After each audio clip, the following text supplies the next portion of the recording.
Welcome to the show, Krystal and Wendy. I'm really excited to have you on. I would love for you each to kind of give our listeners just a little bit of information and background and how you found yourselves as founders of Serendipitous Rebel. Well, thank you so much for having us. I'll go ahead and just kind of jump right in there. So my name is Krystal, and I've had the privilege of working with Wendy since 2018, off and on. We got our start in the online space. We had individual travel businesses at the time, actually, and we got the opportunity to co-host a a virtual summit. And we were teaching and co-teaching together. And it was interesting because we hadn't actually met yet. And somebody said, oh, you know what? Both of you kind of have some overlap and some expertise here. Would you just do it together?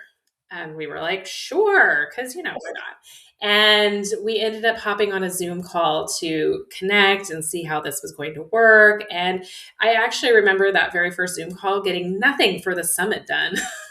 Because we were just too busy chit-chatting and having a great time. And then from there, it evolved. We started a membership program together several years later.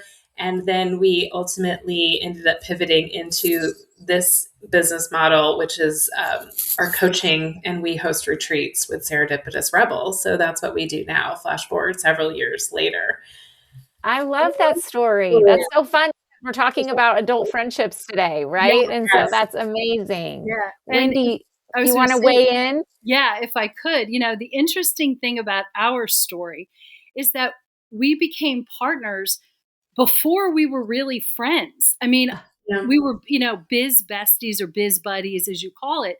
But I would never, when we started, I wouldn't say Krystal's my sister, that kind of thing. Right. Krystal's family, that kind of thing. So that has really evolved as I think the best part of Serendipitous Rebel is that, the friendship has developed, which, as we know, as adults, it's hard. Friendships are hard the older you get. And, I had previously worked in the corporate nonprofit world. I was an event planner in Washington, D.C., living in the suburbs. And my life was super hectic. I have two kids who actually today just went back to college. So I spent a little bit of weepy time this morning. And, I had I had people at work who I was friends with, but once, and then I became a military spouse, which Krystal also is. And it was very hard. Then all of a sudden it's like, where do you make friends? How do you make friends? And it was something that was really, it's an interesting, I think, thing that we don't think about when we're younger. Right. And I think that, and the reason I wanted to talk about it is because, if you look at, I'm a physician and I care a lot about people's health. And if you look at our health, what we know is the strongest predictor of longevity in our life which is more predictive than smoking a pack a day, is the connections we have. Yes. And having relationships in midlife till the end of our life, and those strong relationships and the strength of those connections. So it's so important that we have relationships. It's so important that we have connections and friendship as we go through life. And yet, when we are at the busiest, when we're in the middle of life and we're raising kids, or we're sending them off to college, or we're building our career, all of these things that can be challenging in the middle of our life, it is so easy for us to just kind of forget about our friendships. And then we find ourselves maybe struggling in the middle of life, which a lot of women do. And we're like, I'm lonely. Like, how do I make friends? And why is my friend that used to be my friend, we don't talk anymore? Or what happened with this relationship? It's odd. We were really close and now we've kind of drifted apart. There's a lot of grief that comes with that. I coach a lot of women who feel like everybody else has it together and has a million friends, but they don't. Right. And something's wrong with them because they had a friend and it went south or whatever. And So can you talk a little bit about that? Because I know you are in the women's space and you do a lot to bring women together and provide safe spaces for women. Why is it that having it all is such a challenge and an obstacle to having those authentic friendships? Because we are taught, well, somehow we were taught, I don't think it's overtly taught, that we put everybody else's needs before our own. Mm-hmm. And that's not just with this aspect of health, that's with all aspects of our health. I always use the example, my husband does not miss a gym day. Yeah. Does not. Okay. He will run. That's never in question. Okay. It took years for me to have the same commitment to my health and exercise because I had to take care of the kids and we had to do dinner and the grocery shopping and the PTO and run my business and all of the other professional demands. I think we try to show up in excellence in so many ways. And somehow it is labeled that if we're going to go to the gym or if we're going to go have dinner with our friends or connect, or we host retreats for women where we actually ask you to leave your homes for 5 days and come in person and collaborate and communicate, that is marked as selfish to a lot of people. And it is a huge obstacle that we combat all the time. I don't know. What do you think, Wendy? I think that's the big thing that I see with our audience. Yeah. Well, and I was just going to add that we look at things in terms of a runway.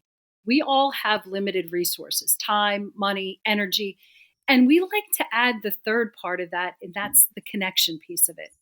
And you have limited time, or you have limited resources for each. And it's how you divvy up your resources to be able really to make the time and the energy and the the expense of whatever it is. And connection, I mean, I did a lot of work during the pandemic to figure out, what my purpose is.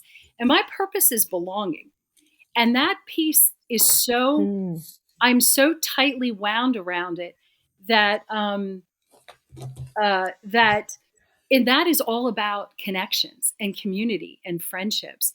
And actually, I was just popped into my head. So I just celebrated my 60th birthday. And congratulations. Thank you. And I was joking around, not joking. We went to a birthday party of my husband's cousin, and she had this huge party for her 60th birthday. And I looked at him and I said, I can't have one of these because I don't have that many friends. And he looked at me and said, no, it's okay. It's okay. Well, he was like really afraid. What's going on here? But I thought about it. And we also talk a lot about having a square squad. And I know that they say you need, 3 to 5 really close people. That's all you need in this world, Yeah. But it's really, I think, really important to make the time to cultivate those close relationships and those close friendships. And, as Krystal mentioned, we do retreats and we have a core group of women who they're, soul sisters. Mm-hmm. And we get away together. We travel. We share each other's lives. We do stuff. They actually got together on a Zoom for my birthday. Oh, yeah. But you know what? I'm so glad you said this, because I think that one thing that you did was you compared, right? Your brain, which we all do that. Our brain goes to comparison. And especially in a world where we are on social media and we are seeing everyone's highlight reel and we're seeing this person have this big party or go on this big trip with 20 people to celebrate their birthday, or we might even see just pictures of friends having lunch or brunch or something. And all of a sudden we start comparing, like, oh, wait, I don't have that. I'm not going to brunch. I'm not doing this. I'm not doing that. And we don't need like 20 people in our hype squad. We don't need 100 followers. We need, like you said, 2 or 3, 4 people who see us, value us, and who we can be authentic and real.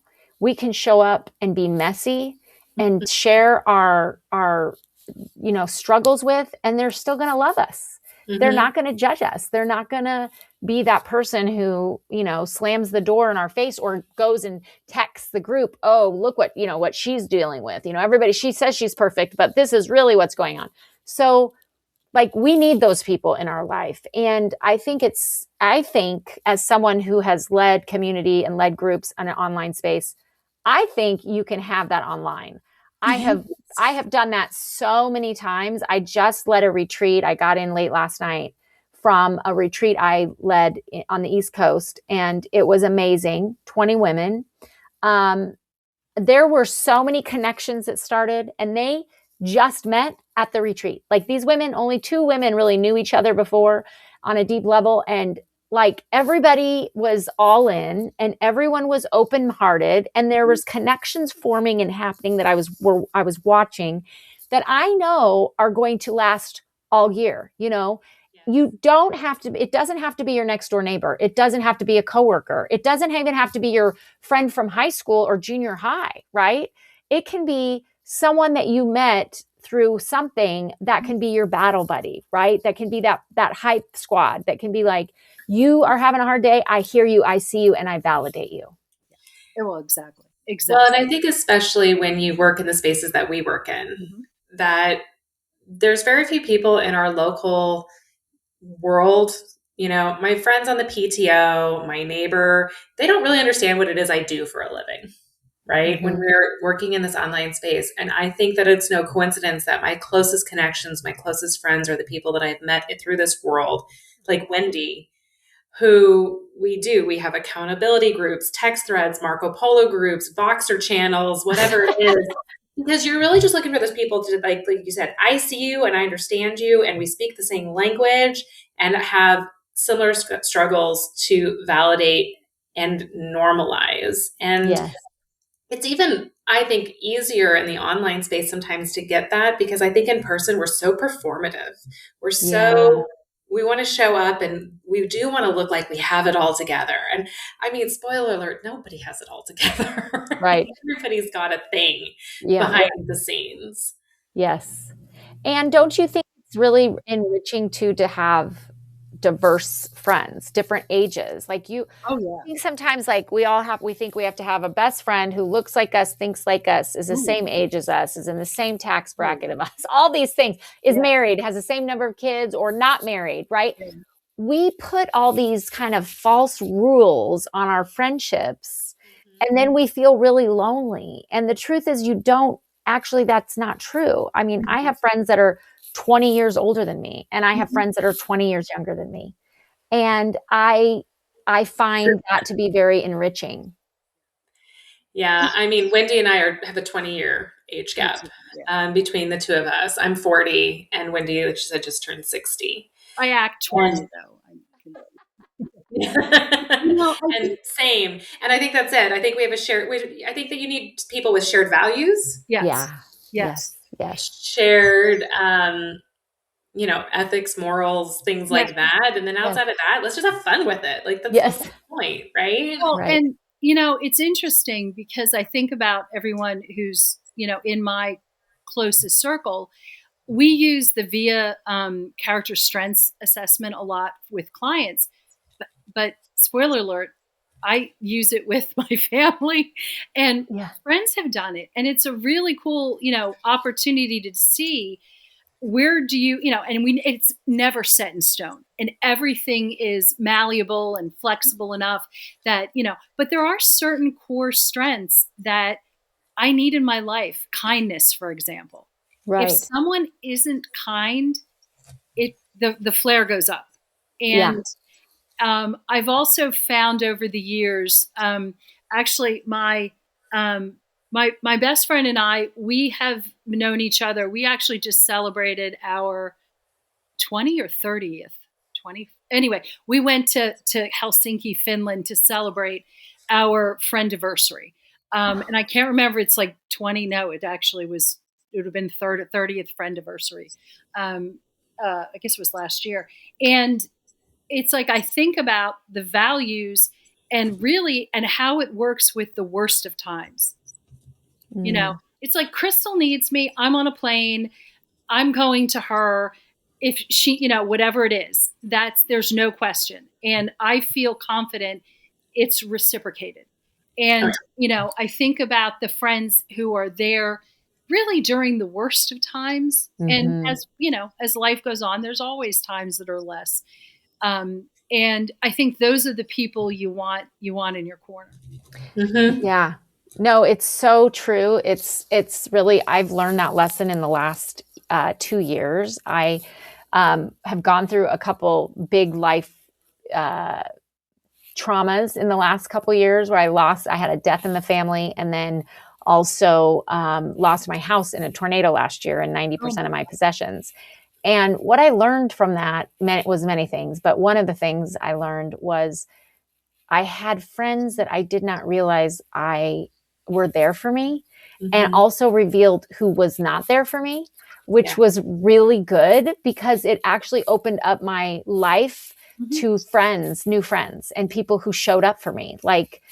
And it was so good for me to see that, because a couple people I thought were going to be there for me were not there for me. And then people that I had more than enough people that I didn't think were going to be there for me were leaps and bounds there for me. So it was so good for me. It was like a awakening and a realization of maybe some one-way friendships that I needed to let go of, or maybe some friendships where I was reading more into the friendship for whatever reason than it was really there, and letting go of those and then embracing new friendships or friendships that I didn't recognize were really meaningful for me. Yeah. Yeah, we were just discussing like goals and vibes we were bringing in 2026. And one that I had said was, I am here to match your energy, meaning I am here to pour into you if it can be reciprocated. Oh, I love that. And to understand and recognize where energetically it is not. It is maybe a little bit more one way, or yes, it's a little combative. I can bring that, I'm laid back, but I can lean in real quick. But I just, however it is that you want to bring it, I am not here to try and control all of the environments around me, but I am here to be open and match where that puts me. And what a freeing thought that has been for me. I love that. I love that. That's so freeing, because what it does is it takes away you're not doing this for me. I've done this for you. It takes away that. And it just simply says, like, I'm going to show up for you how you show up for me. And I'm going to match that. Right. Yeah. And it takes like the pressure off of it, but also it allows you the freedom to pursue those people in those relationships that are showing you that and that are showing up for you with that energy. That's beautiful. I love that. And I love go ahead. Sorry. Well, I was going to say, and what I really love about it is, like you said, it is funny how trauma in our lives brings out the best and the worst of people. And it's very concealing, right? Because I've had also a lot of trauma in the last couple of years. And it is funny, you find out who are your ride and dies, or like my bestie calls it the shotgun shovel friend, but it's like, do you need to be like pushed, or do you need like me to come and like really bring somebody, right? But, like, who's going to come and bring who's going to show up and be your ride and die? Yeah. And who backed off really, really fast. Right. And giving grace to those people who might have backed off because maybe we don't know. And that's part of it too, is like, I've had to really define for myself, like, what is a good friend? And, I've, like I said, I've weeded out some relationships and I've let go of just some relationships, but that made me think, like, how do I define a good friend? And certainly being there for me in a hard time is on that list, but it hadn't really been on that list before, because, to be honest with you, I'm the person that's normally giving and showing up. And I'm like the person that's like, I can fix your problem, put me in, coach, right? Like I can really have an unhealthy savior complex. And I've learned that about myself to not be that.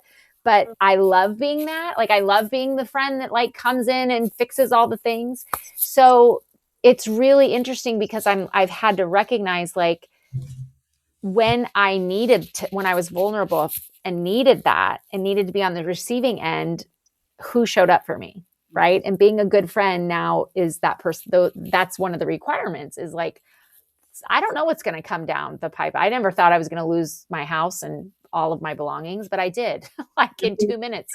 I don't know what's coming next year. Who's going to be there for me, not just in the good times and the peak times, but the hard times too.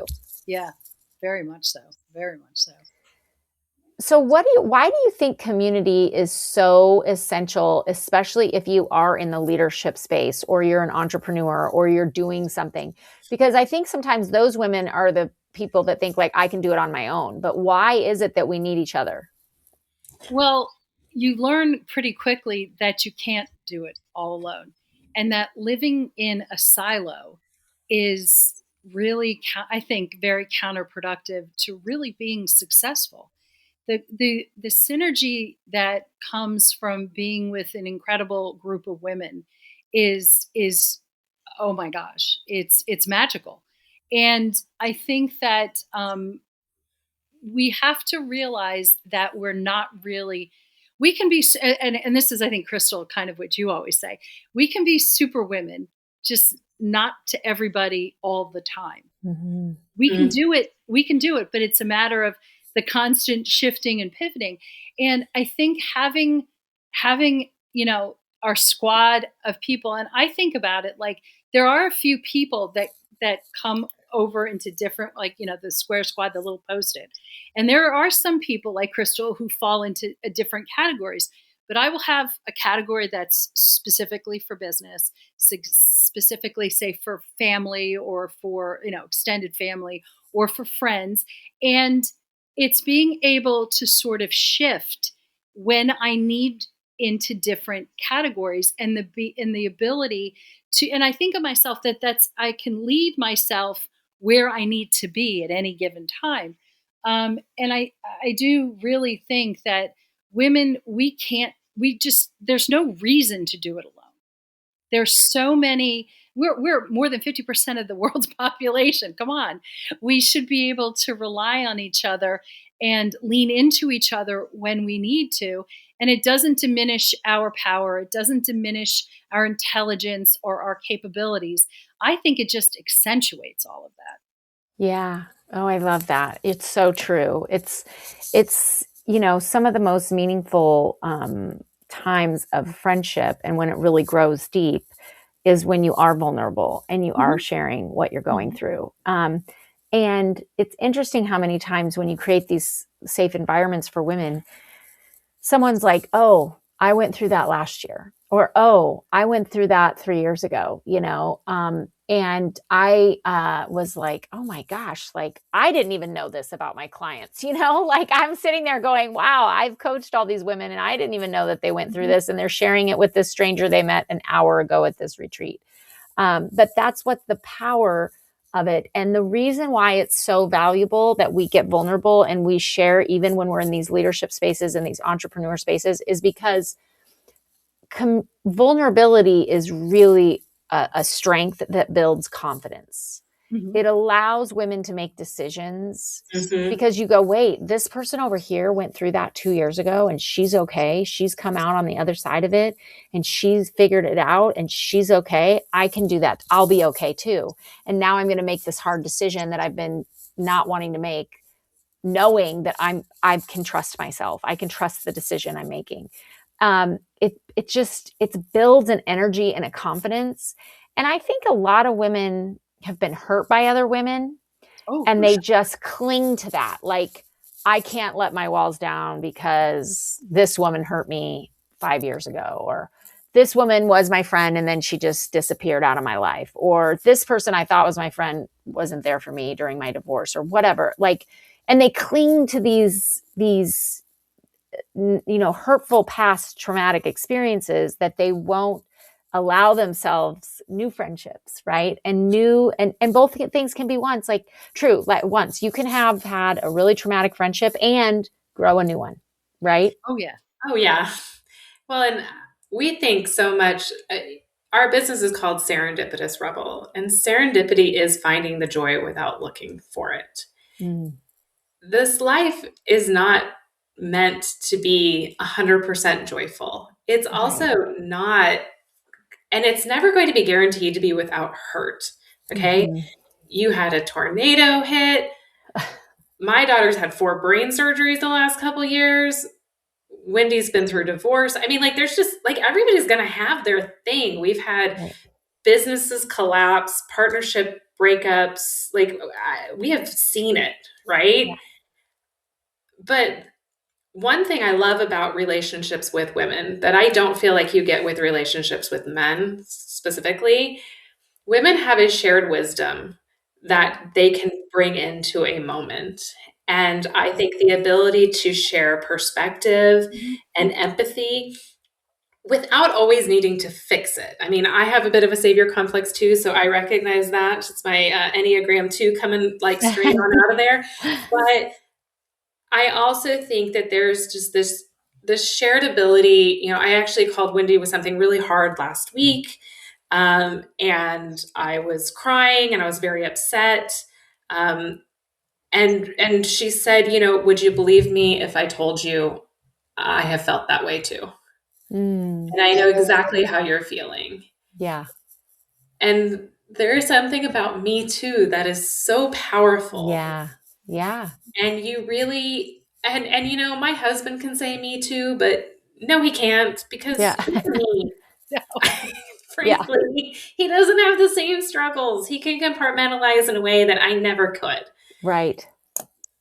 And so for another woman to say, Me Too, I get that, and share that they made the hard decision to miss a recital once for work, or they made the decision to maybe make less money and take a step back in their career so they could make all the recitals. I mean, and choices are choices. But there is something so powerful and permission giving when we as women, one, share the fact that, yeah, me too. Yeah, I made that hard decision. I think it makes other women brave enough to make the decisions for themselves. And gosh, we could use a lot more of that these days collectively. I think it's going around. As long as we're creating an environment where it's no judgment, just curiosity, that's, it's like because I have learned through the stab wounds on my back that the judgment is horrific, but it's also possible to put it aside and look at each other curiously and truly listen to what other people are saying.